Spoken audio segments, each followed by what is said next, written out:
It is truly an honor to stand before you as your incoming president. I am deeply grateful for the trust that's been placed in me.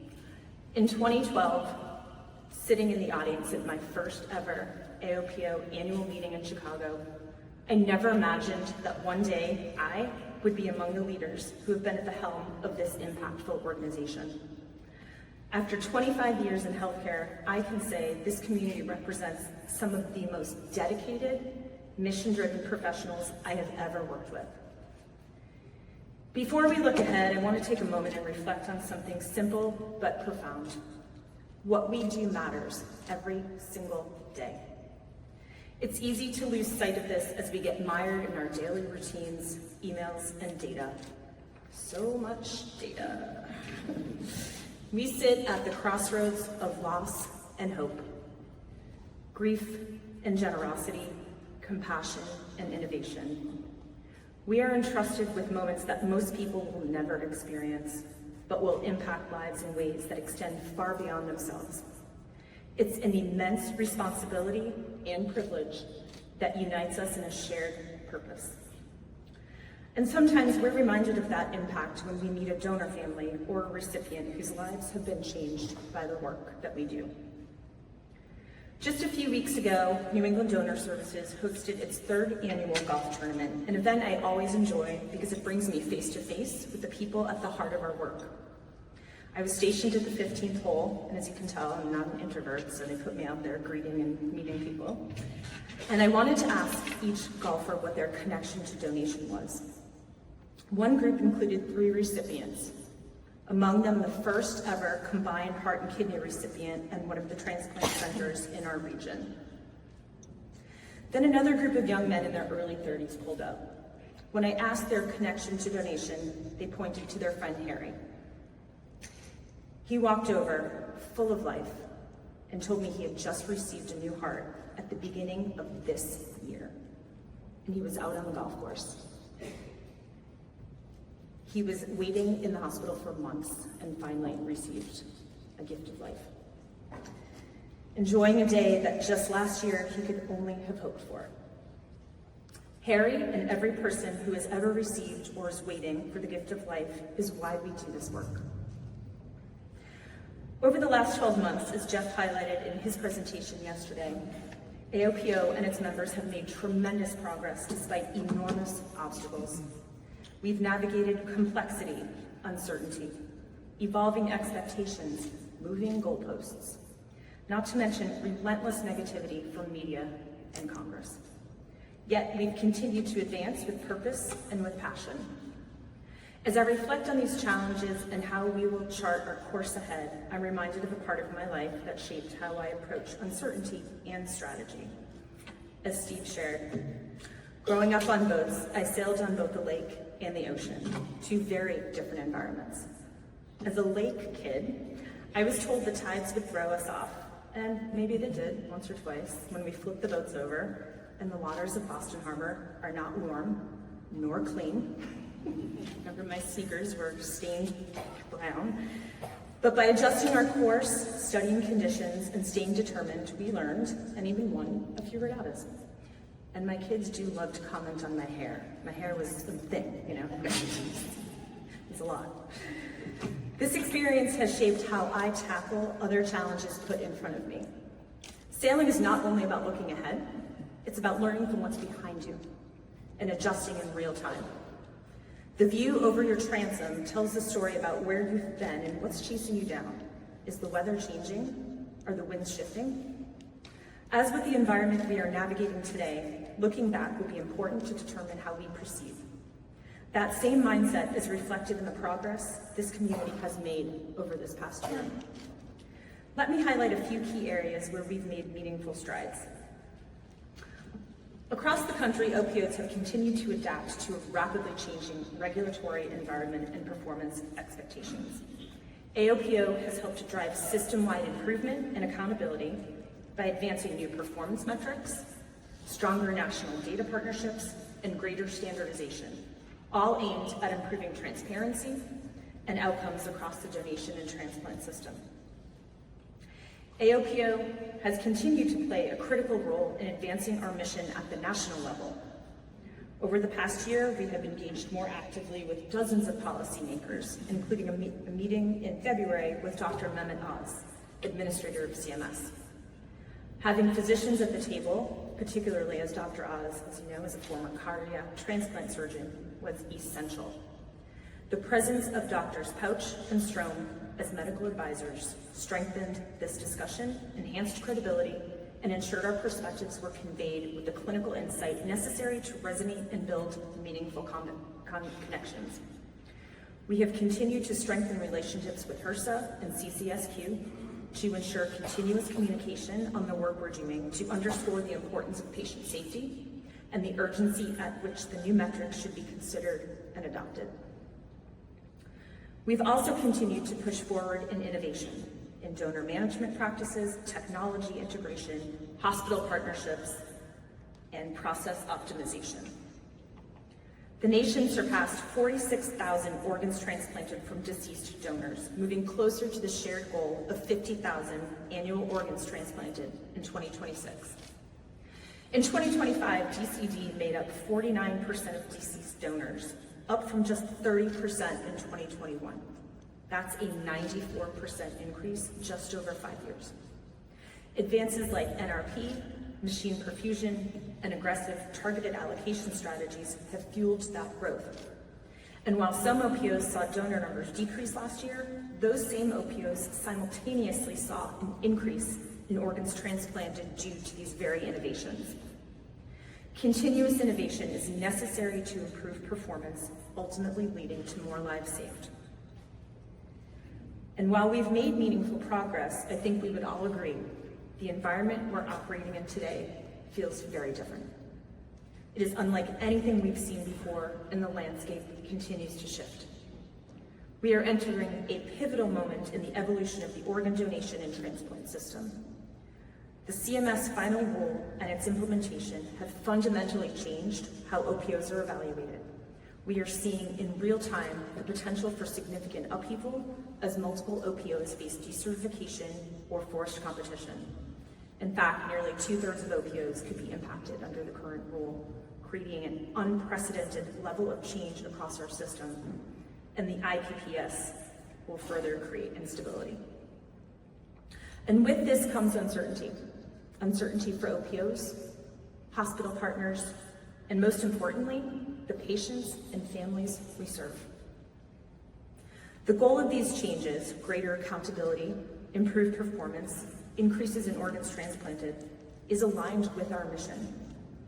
We all want a system that saves more lives, uses every viable organ, and maintains the public's trust. In fact, this is what we have always worked for every day, 24/7, 365.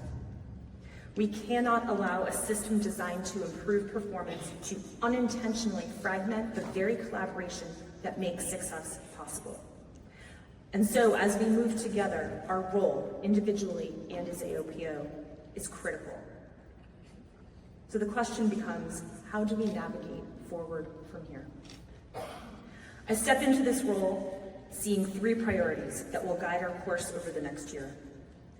Building trust through transparency and excellence, supporting and empowering our workforce, and strengthening AOPO as a unifying voice.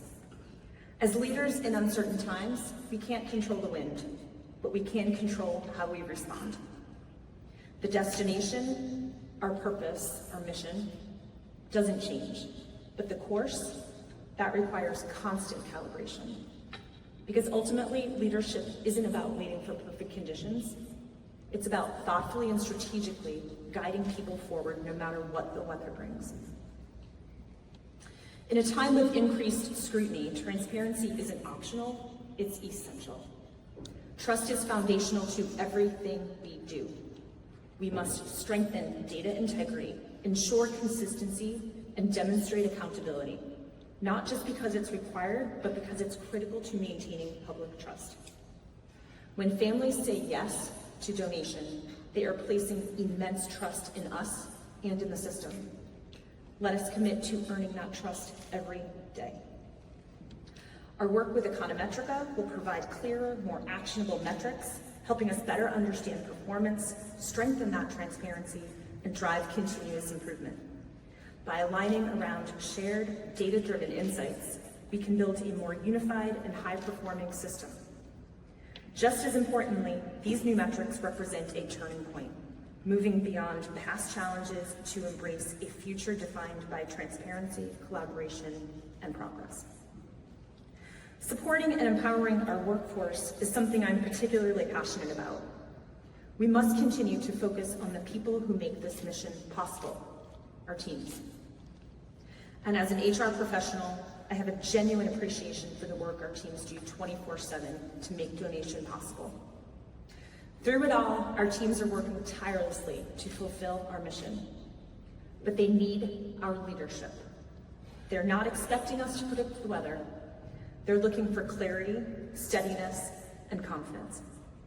It will be important to support our teams through continuous communication and transparency, and keep them informed so they understand the impact of their work.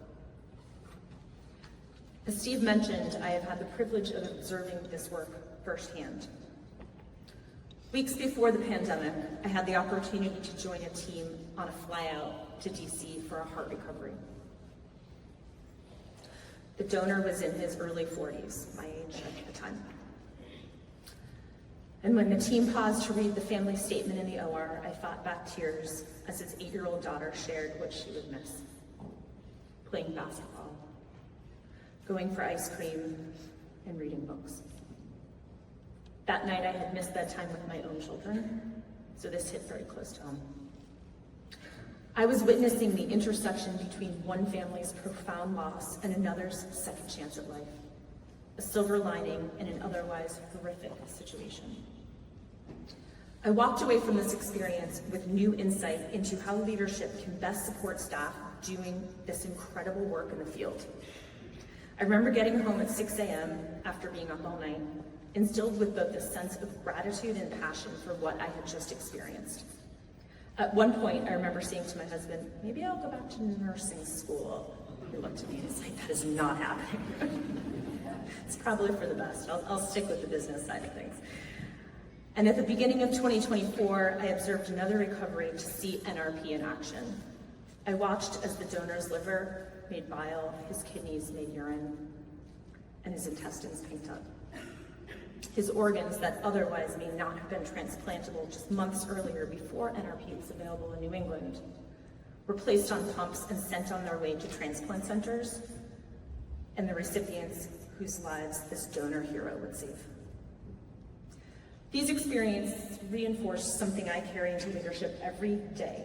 Behind every metric, every policy, every innovation, there are people doing deeply human work. And we as leaders must invest in their development. We need leaders at every seat. Over the coming year, AOPO will continue to prioritize leadership development through programs and events such as the Leadership Development Summit, webinars, and additional opportunities for engagement. I encourage you to get involved. This focus on connection was especially meaningful to me when I first joined New England Organ Bank, now New England Donor Services, in 2009, and became active on the HR Council. Exchanging best practices and addressing challenges together had a significant impact. And based on feedback from members, we will be bringing together affinity groups that may not be represented now within AOPO, like HR, tissue, and hospital development. The Programs and Education Committee will continue their work through developing standardized practices and education related to DCD, NRP, donor management, allocation, and donor care units. AOPO also plays a critical role as an advocate for the life-saving work we all do. Over the next year, we will continue to strengthen our collective voices through advocacy. We will continue to amplify a clear message. OPOs support accountability and performance improvement, but it must be grounded in purposeful measurement and sound corrective processes. We'll do this through deeper engagement with policymakers, stronger alignment across the community, and a continued focus on shared goals like achieving and surpassing 50,000 organs transplanted. And that brings me back to where I started. While sailing is certainly more enjoyable when the sun is shining and the wind is steady, we all know we can't control the weather. There were many days out on the water that we faced strong winds, heavy rain, and changing tides, finishing cold and exhausted. Much like those conditions, we cannot control the timing or direction of the forces shaping our field, whether from the media, CMS, or HRSA. But what we can control is how we respond. Storms do not guarantee failure, but they do demand fortitude, preparation, and steady leadership. And that's what defines this community. We adapt, we stay focused, and we move forward together. So I'll ask each of you, what role will you play in advancing our mission, in charting our path forward, not just as organizations, but as leaders, as colleagues, and individuals?